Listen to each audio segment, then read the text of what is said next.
በቃ ምንም እያደረግሽ አይደለም፣ እየወጣሽ አይደለም፣ እንዴት ተንቀሳቀሽ አይደለም ምናምን። ደግሞ ያው ወንድ ልጅ ነው ገባሽ? መውጣት ስትጀምሪ መንቀሳቀስ ስትጀምሪ ምናምን ደግሞ ሀሳቡ ሊመለስ ይችላል፣ አይታወቅም። ልጅሽን ቤተሰቦችሽ ጋር አድርገሽ አንቺ እዚህ እንደፈለግሽ ሆነሽ መኖር ትችያለሽ። እንደፈለግ ስራሽን የሰራሽ እየወጣሽ የገባሽ ሰዎችን ማግኘት ሲኖርብሽ እያገኘሽ በነፃነት መንቀሳቀስ ትችያለሽ።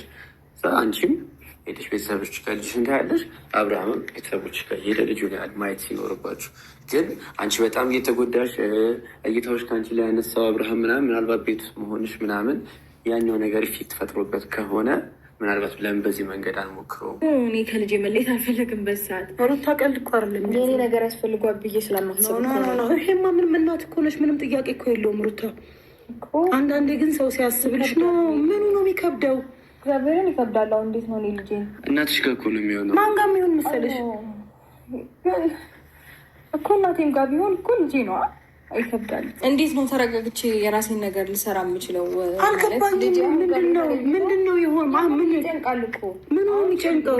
ተለይቶ የራሴን ስራ ልረጋጋ፣ ለራሴ ታይም ላሳ ነው ማየት ትችያለሽ። በፈለግ ሰዓት ሄደሽ ማየት ትችያለሽ። በፈለግሽው ሰዓት ላይ ሄደሽ ማየት ትችያለሽ። ምናምን ነገር ማምጣት ሲያስፈልግ ታመጫዋለሽ ምናምን። ግን እዚህ ጋር እሱ ልጁን ለማየት እየመጣ በየጊዜው አንቺ የማይሆን ውስጥ እየገባሽ ነው፣ የማይሆን ነገር ውስጥ እየገባሽ ነው ያለሽው። የምታየው ነገር ልክ ስላልሆነ በቃ አንጀትሽን ጨከን አድርገሽ ልጅሽን ቤተሰቦችሽ ጋር አድርጊ።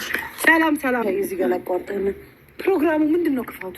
እኔ ገረማችሁ ማለት የእነዚህ ሰዎች ብዬ ነው እንጂ ጃቢ ሆነን ተገኝተን እዛ ሰው ሀገር ላይ ብዙ ነገሮች አሳልፈን አንድ ላይ ደግሰን ድረን መተን ዛሬ ላይ እነሱ ነገር ላይ ሲሆኑ እጃችን አጣጥፈን መቀመጥ እግዚአብሔርን ያወጣነውን ወጪ ግን ታውቃላችሁ። እግዚአብሔር በጣም እኮ ብዙ ወጪ ያወጣን ነው ማለት ጊዜስ ቢሆን ለእነሱ ጊዜው ችግር የለም ጊዜ ነበረሽ ጊዜ ያጠፋነው እግዚአብሔር 1 ወር ነው የተቀመጠው። ታውቃላችሁ 1 ወር ስንቀመጥ ቁርስ፣ ምሳ፣ እራት ደጅ እየተበላ ምናምን ወንድ ልጅ ነው ገባሽ?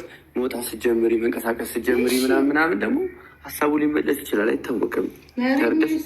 ያው ልክ እኔ አሁን ስለሱ ሀሳብ ሳይሆን አሁን እኔ ትኩረት ምን መሰለክ፣ አይኖ ቢመለስ ደስ ይለኛል። አይኖ እንደ በፊቱ ብንሆን ህይወታችን እንደ በፊቱ ቢስተካከል ልጆችንና አብረን ብናሳደግ በጣም ደስ ይለኛል።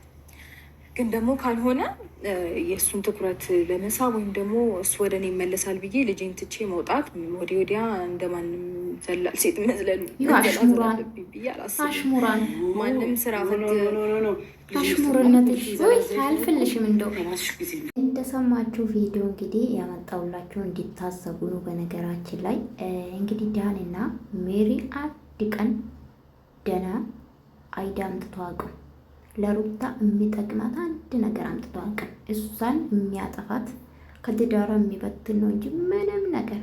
በፊትም ሲመጡ ሲያቦኩ ነበር፣ አሁንም ግን ያቦኩ ነው ጭራሽ ማለት ነው። የ5 ወር ሕፃን ልጅ ለእናትሽ ሰተሽ ስራ ጀምሪ። እስከ ዛሬ ለምን አልጀመረችም? ሳትወልድ በፊት እንዴት አልጀመረችም? የትኛው ፕሮሰስ? እንደኮ ጌታው ትዕግስቱ ስጠኝ። እኔ ግን ሩታ በጣም የምትገርምኝ ምን እንደው ታውቃለሽ? በጣም የምትገርምኝ አሽሙርሽ የማንም ዘላል። የትኛው ዘላል? ምን አንቺም ዘለሻል እንደ ወንዱን ካብርሽ የወለድሽው ምንድን ነው? ቤተሰብሽ ረግጠሽ አይደል እንዴ? ወንድ ይበልጥልኛል ብለሽ አይደል? ልክሽ ልንገርሽ። እኔ ደግሞ አዎ ተሳደቡ፣ ምንም አታመጡም። አንድ ኮሜንት አላስቀምጥም፣ ሪሞቭ ነው የማደርገው። ግን እውነታ ነው። በቃ ከአሽሙር ውጪና ከንፈርሽ ከማጣመም ውጪና በቃ ጠንካራ ወንድ ሴቱኝና ነይ በቃ እናበረታታሻለን። ይሄ አቄ ነው ባይዘወይ፣ እውነቴን ነው የምላችሁ። ጥላቻ አለብኝ ግን ሁሌ አሽሙርነት ከቤተሰብ ነው። ለነገሩ ምን ከእናትሽ ጀምረሽ አሽሙር ትችሉበታላችሁ። እህቶችሽ አሽሙር ይችሉበታል። ስድብ እናት በዲግሪ ነው እንዴ ተመረቃችሁ እንዴ? ምንድነው እሱ? አንቺን ቢፈልግሽ እኮ ሩታዬ፣ አንቺን ቢፈልግሽ እሷን ከምትነቂ ባልሽን ንቂ። በቃ አለቀ። አብርሽ እሱም ገፍተሽ ነው ባይዘወይ። ዝም ብሎ አልወጣም። እኝኝ ስትይ ጠዋትና ማታ እኝኝ የሰው ወሬ ለቅመሽ እኝኝ ስትይ እሱ ጥሎሽ ሄደ። ስለዚህ የማንም እንደማንም ዘልዛላ ከምትይ እንዴ ወዷት መሰለኝ የተቀበላት። ካልፈለጋት እኮ አንቺና የልጅ እናት አለች ብሎ አንቺ መምረጥ ይችል ነበር። ኦፍኮርስ የምትበልጠው መረጠ። ምንም ማድረግ አይቻልም። አሽካሽ ሙሩ ጭኔ ቆንጆ ማለት። በዚህ አጋጣሚ ግን አሷባ ትክክል ነው ያወራችሁ፣ ትክክል ነው። ሩታ ግን እኔ በጣም ነው የሚገርመኝ ነዳኒ በጣም ነው የሚገርመኝ የሚያወሩትና የውርደት እንግዲህ የመዳም ቅመሞች ነው አስቡት። አብርሽና ሩታ እንዲጋቡ ያደረጉት በማማት የዛሬ አመት ይኸው ማማት ገብቷል። ማማት ውስጥ በጾም ማማት ውስጥ ነው እንዲጋቡ ያደረጉትና ዛሬ ግን ብዙ ወጪ አውጥተናል። ለአንድ ወር ከነሱ ጋር ነበርን ምናምን አስቡት። በአመቱ ይሄ ተነሳና በጣም ነው አፈርኩባችሁና ፈልጋችሁ ለሄዳችሁ ለመስናናት ለሄዳችሁ ጭራሽ ያወጣችሁ ብር ቆጫችሁ። ታዲያ መዳም ቅመሞች እንዲያወጡላችሁ ነው እንዲከፍላችሁ ነው የፈለጋችሁት። ለማንኛውም ውዶቼ እውነት ለመናገር እኔ የሩታን እንዲጠላ የሚያደርግ ነገር ስለምታወራ ነው። ባይዘዊ እሷን አልጠላትም። ንግግሯ በጣም ነው ማስጠላኝ። በጣም የትኛው እናት ናት ልጇን ለወንድ ብላ እናት ጋር የምትወስዱ?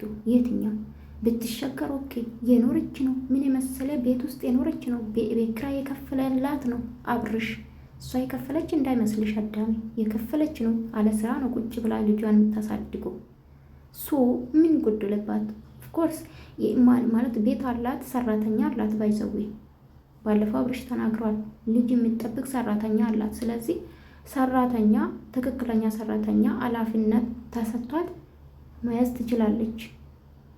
አንቺ ደግሞ ሰርተሽ መግባት ትቻለሽ እንደማንኛውም። በጣም አካበዳችሁ። ባይዘዌ እናንተ ብቻ ናችሁ በቃ ኢትዮጵያ ላይ ልጅ የወለዳችሁ።